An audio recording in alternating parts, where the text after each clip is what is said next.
Hello friends, हमारे YouTube channel के सभी दर्शकों को मेरा यानी डॉक्टर रघुवीर सिंह मौर्य का नमस्कार।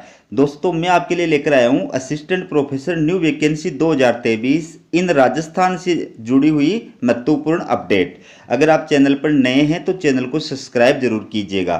चलिए वीडियो की शुरुआत करते हैं। तो ये देखिए, महर्षि दयानंद सरस्वती यूनिवर्सिटी अजमेर के द्वारा ये 4 अक्टूबर 2023 को एडवर्टाइजमेंट जारी किया गया है। Applications are invited for the following post of assistant professor. ठीक है, तो असिस्टेंट प्रोफेसर के लिए ये जो है विज्ञापन जारी किया गया है। तो इसमें किस किस सब्जेक्ट्स के अंदर कितनी कितनी पोस्ट है वो आप इसमें देखिए, ये आपके सामने है। ये सब्जेक्ट है, ये नंबर ऑफ पोस्ट या कैटेगरी। ठीक है, कौन सी पोस्ट किस सब्जेक्ट के अंदर कितनी पोस्ट है और किस कैटेगरी के लिए आरक्षित है वो देखिए। तो इसमें कंप्यूटर एप्लीकेशन, इसमें एक पोस्ट है, ये यूआर यानी अनारक्षित है, अनरिजर्व्ड है, अनारक्षित है, कोई भी इसमें आवेदन कर सकता है। अप्लाइड केमिस्ट्री, इसके अंदर एक पोस्ट है, ये ओबीसी के लिए आरक्षित है।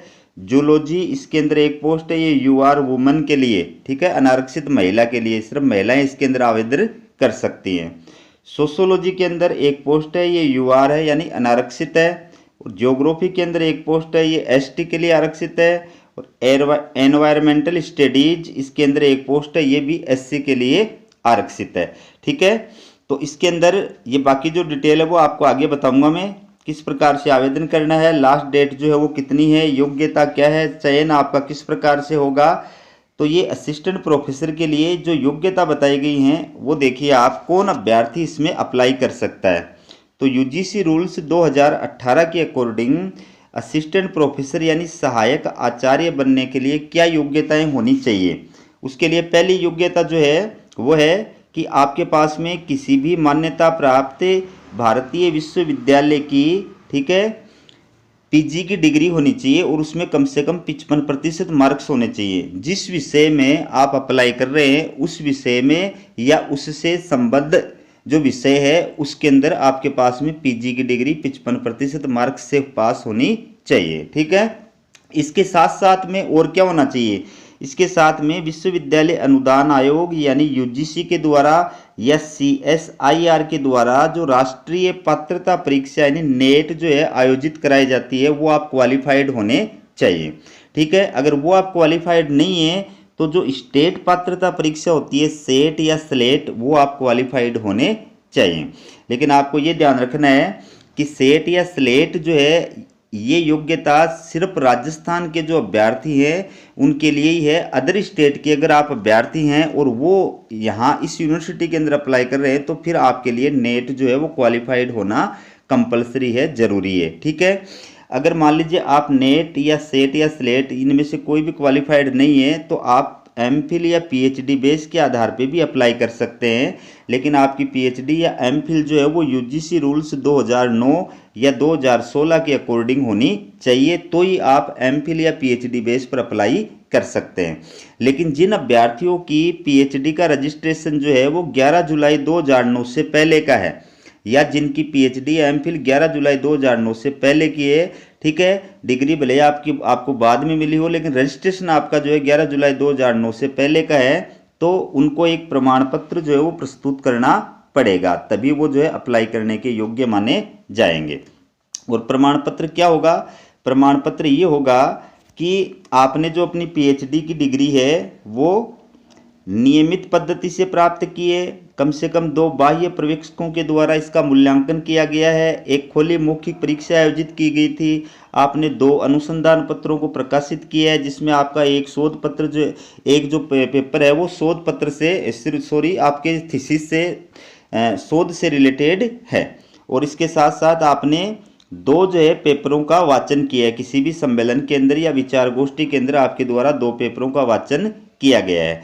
ये 5 जो बिंदु हैं इनको प्रमाणित किया जाएगा किसके द्वारा, ये आप देखिए, संबंधित विश्वविद्यालय, जिस विश्वविद्यालय से आपने पीएचडी एमफिल किए उस विश्वविद्यालय के कुल सचिव के द्वारा यानी रजिस्ट्रार के द्वारा अथवा संकाय अध्यक्ष यानी डीन के द्वारा ये सत्यापित किया हुआ एक प्रमाण पत्र जो है वो आप पेश करेंगे, तो ही आप जो है फिर 2009 से पहले के रजिस्ट्रेशन के बेस पर अकेली पीएचडी एमफिल के आधार पर अप्लाई करने के योग्य माने जाएंगे। ठीक है, लेकिन इसमें आपको एक चीज़ ये विशेष रूप से ध्यान रखनी है कि जिन विषयों के अंदर यूजीसी या सीएसआईआर के द्वारा नेट एग्जाम कंडक्ट नहीं कराई जाती है या स्टेट पात्रता परीक्षा सेट या स्लेट आयोजित नहीं कराई जाती है, अगर उन विषयों के लिए आप अप्लाई कर रहे हैं, ठीक है, तो फिर आपके पास में उस विषय में या उससे संबंधित विषय के अंदर अगर मास्टर डिग्री है, पीजी है और उसमें 55% मार्क्स हैं, तो भी आप अप्लाई करने के योग्य हैं। ठीक है, अब जो बात है वो है एसोसिएट प्रोफेसर की। ये देख सकते हैं आप, यूनिवर्सिटी के द्वारा असिस्टेंट प्रोफेसर के साथ साथ में एसोसिएट प्रोफेसर के लिए भी ये विज्ञापन जो है वो जारी किया गया है।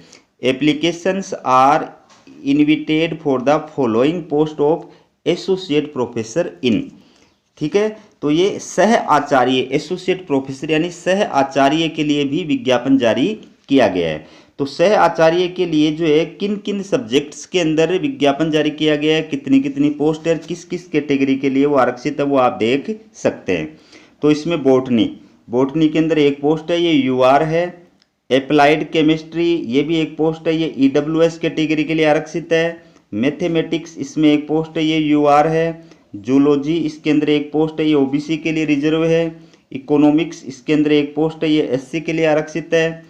ज्योग्राफी इसके अंदर एक पोस्ट है, ये यूआर अनारक्षित है, किसके लिए, अनारक्षित कैटेगरी में, लेकिन महिलाओं के लिए आरक्षित है। और हिस्ट्री इसके लिए एक पोस्ट है, ये एसटी के लिए आरक्षित है। पॉलिटिकल साइंस एक पोस्ट है और ये ओबीसी के लिए आरक्षित है। सोशियोलॉजी एक पोस्ट है, ये एससी के लिए आरक्षित है। एनवायरमेंटल स्टडीज एक पोस्ट है, ये यूआर है यानी अनरिजर्व्ड यानी अनारक्षित है। ठीक है, इसके बाद आप देख सकते हैं फूड एंड न्यूट्रिशन, ठीक है, इसमें एक पोस्ट है, ये ओबीसी के लिए है। और पॉपुलेशन स्टडीज एक पोस्ट है, ये एसटी के लिए है। और कॉमर्स एक पोस्ट है, ये यूआर है। ठीक है, अब इसके अंदर सबसे पहले मैं आपको योग्यता बता देता हूं कि एसोसिएट प्रोफेसर यानी सह आचार्य के लिए अगर आप अप्लाई करना चाहते हैं तो योग्यता जो है वो क्या है, कौन अभ्यर्थी आवेदन कर सकता है।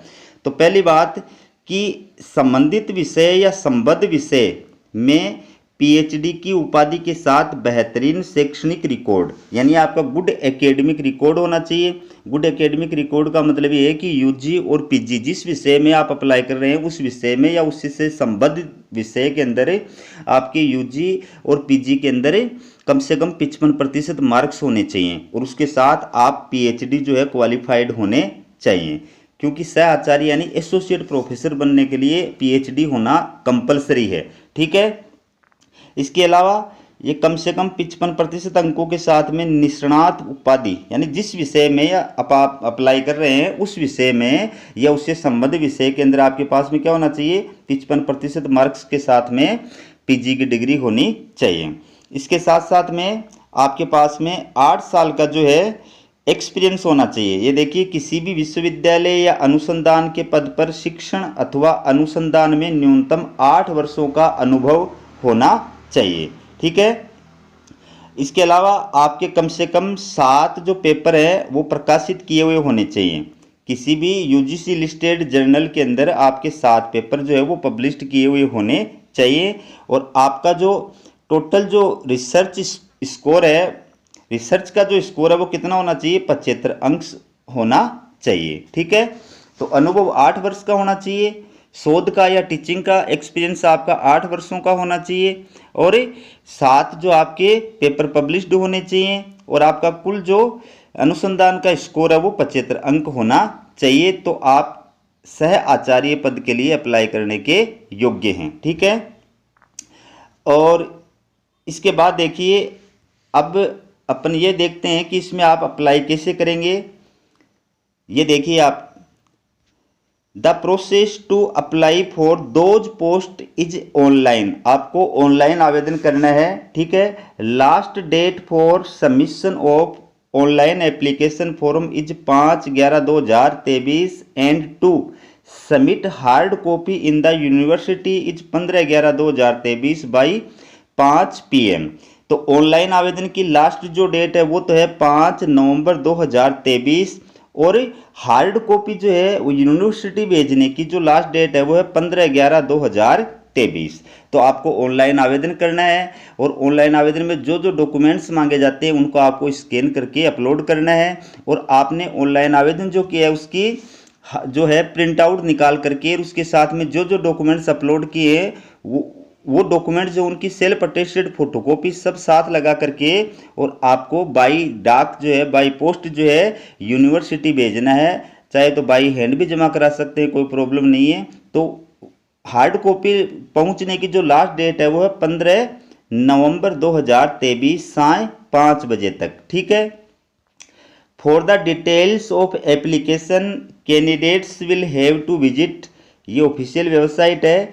विस्तृत जानकारी के लिए आप इसका भी अवलोकन कर सकते हैं। ठीक है। बाकी जो महत्वपूर्ण बातें हैं वो मैंने आपको इसके अंदर बता दी है। अब देखिए कि आपका जो सिलेक्शन होगा इसके अंदर वो किस प्रकार से किया जाएगा। ठीक है। तो ये देखिए, आप विश्वविद्यालयों में सहायक आचार्यों के पद हेतु साक्षात्कार के लिए अभ्यर्थियों के चयन संबंधी मानदंड, यानी आपका जो सिलेक्शन इसमें होगा वो इंटरव्यू के जरिए किया जाएगा। लेकिन इंटरव्यू उन्हीं अभ्यर्थियों का किया जाएगा जिनको एपीआई स्कोर के आधार पर शॉर्ट लिस्टेड किया गया है। ठीक है। तो आपके एपीआई स्कोर के आधार पर आपको शॉर्ट लिस्टेड किया जाएगा और शॉर्ट लिस्टेड किए गए अभ्यर्थियों को इंटरव्यू के लिए कॉल किया जाएगा। ठीक है। अब यूनिवर्सिटी ने वो विस्तृत जो विवरण है वो अब ये अपलोड नहीं किया है कि सिर्फ इंटरव्यू बेस पे सिलेक्शन होगा या एपीआई आपका एपीआई स्कोर प्लस इंटरव्यू दोनों के मार्क्स जुड़ करके आपका सिलेक्शन होगा। वो चीज़ें अभी जो है उसने अपनी ऑफिशियल वेबसाइट पे नहीं डाली हैं। ठीक है। तो ये जो तालिका दी गई है ये यूजीसी रूल्स 2018 के अकॉर्डिंग है। इसके आधार पर आपका एपीआई स्कोर तैयार किया जाएगा और इस एपीआई स्कोर के अकॉर्डिंग अभ्यर्थियों को शॉर्ट लिस्टेड किया जाएगा और उनको इंटरव्यू के लिए कॉल किया जाएगा। ठीक है। तो इसमें आप देख सकते हैं स्नातक जो है, अगर आप पीजी आपकी है तो उसमें 80% या उससे अधिक नंबर आए हुए हैं तो आपको 15 नंबर दिए जाएंगे। 60% से अधिक और 80% से कम आए हुए हैं तो आपको 13 नंबर इसमें दिए जाएंगे और 55% से अधिक और 60% से कम आए हुए हैं तो 10 नंबर दिए जाएंगे और 45% से अधिक और 55% से कम आए हुए हैं तो 5 नंबर आपको प्रदान किए जाएंगे। ठीक है। बात करते हैं स्नातकोत्तर। स्नातकोत्तर का मतलब होता है पीजी, मास्टर डिग्री। तो इसमें 80% या उससे ऊपर आपके मार्क्स आए हुए हैं तो 25 नंबर दिए जाएंगे। 60% या उस 60% से अधिक और 80% से कम आए हुए हैं तो 23 नंबर दिए जाएंगे और 55% से अधिक और 60% से कम आए हुए हैं तो 20 नंबर दिए जाएंगे। लेकिन इसमें SC, ST, OBC, non creamy layer और विकलांग कैटेगरी के जो अभ्यर्थी हैं उनको 55% से जो है 50% के बीच में ये 20 नंबर दिए जाएंगे। आप इसको पढ़ लीजिए एक बार। एमफिल अगर आपने कर रखी है तो 60% या उससे ज़्यादा आए हुए एमफिल में तो 7 नंबर दिए जाएंगे। 55% से अधिक और 60% से कम आए हुए हैं तो 5 नंबर दिए जाएंगे। पीएचडी जो है उसके आपको 30 नंबर दिए जाएंगे। नेट सेट जेआरएफ के 7 नंबर दिए जाएंगे। अकेली नेट के जो आपको 6 नंबर दिए जाएंगे और सेट या स्लेट इसके आपको 3 नंबर दिए जाएंगे। ठीक है। बात करते हैं शोध प्रकाशन की। तो इसमें देख सकते हैं आप शोध प्रकाशन के अधिकतम 10 नंबर दिए जाएंगे और इसमें एक शोध प्रकाशन के आपके 2 नंबर दिए जाएंगे। इसका मतलब आप 5 जो है शोध पेपर लगा सकते हो इसके अंदर। ठीक है ना, 5 शोध पेपर आप लगा सकते हो, लेकिन आपके शोध पेपर वही वैलिड होंगे जो यूजीसी लिस्टेड जर्नल के अंदर जो है प्रकाशित किए हुए होंगे। ठीक है। इसके अलावा शैक्षणिक अनुभव के जो है अनुसंधान अनुभव या शैक्षणिक अनुभव उसके लिए आपको 10 नंबर दिए जाएंगे, यानी 1 वर्ष के आपको 2 नंबर प्रदान किए जाएंगे। इसका मतलब आप 5 साल का टीचिंग एक्सपीरियंस या अनुसंधान एक्सपीरियंस लगा सकते हैं, लेकिन इसमें पीएचडी का एक्सपीरियंस है वो काउंट नहीं किया जाएगा। बात करते हैं पुरस्कारों की। तो अंतर्राष्ट्रीय या राष्ट्रीय स्तर के कोई पुरस्कार मिले हुए तो 3 नंबर दिए जाएंगे। राज्य स्तर के कोई पुरस्कार मिले हुए आपको तो 2 नंबर दिए जाएंगे। ठीक है। लेकिन इसमें आपको ओवरऑल ये भी ध्यान में रखना है कि आपने अगर एमफिल और पीएचडी दोनों कर रखी है तो भी आपको 30 नंबर से ज़्यादा प्रदान नहीं किए जाएंगे। ठीक है। दूसरी बात, अगर आपने जेआरएफ, नेट और सेट तीनों आप क्वालिफाइड हैं या दोनों क्वालिफाइड है तो भी आपको 7 नंबर से ज़्यादा नहीं दिए जाएंगे। और अवार्ड चाहे किसी भी श्रेणी के कितने भी अवार्ड मिले लेकिन आपको 3 नंबर से ज़्यादा प्रदान नहीं किए जाएंगे। ठीक है। तो ये देख सकते हैं आप, शैक्षणिक प्राप्तांक जो हैं वो होंगे 80, शोध प्रकाशन के होंगे 10 और शिक्षण अनुभव के होंगे 10। इस प्रकार से टोटल जो नंबर होंगे 100 नंबर होंगे। ठीक है, तो इस बेस पर आपको शॉर्ट लिस्टेड किया जाएगा और शॉर्ट लिस्टेड किए गए अभ्यर्थियों का फिर इंटरव्यू होगा और इंटरव्यू के बाद उनका सिलेक्शन किया जाएगा। तो ऑनलाइन फॉर्म भरते समय आपको ये ध्यान रखना है कि आप अपना मोबाइल नंबर और ईमेल आईडी वही दें जो चालू स्थिति के अंदर है, क्योंकि जो भी अपडेट आपको यूनिवर्सिटी के द्वारा प्रदान की जाएगी, जो भी सूचना आपको प्रदान की जाएगी वो SMS के जरिए या ईमेल के जरिए ही प्रदान की जाएगी। ठीक है, तो ये थी आपके लिए असिस्टेंट प्रोफेसर वैकेंसी से जुड़ी महत्वपूर्ण अपडेट। इसी प्रकार की अपडेट पाने के लिए चैनल को सब्सक्राइब जरूर कीजिएगा। हमारा वीडियो देखने के लिए आप सभी का बहुत बहुत धन्यवाद।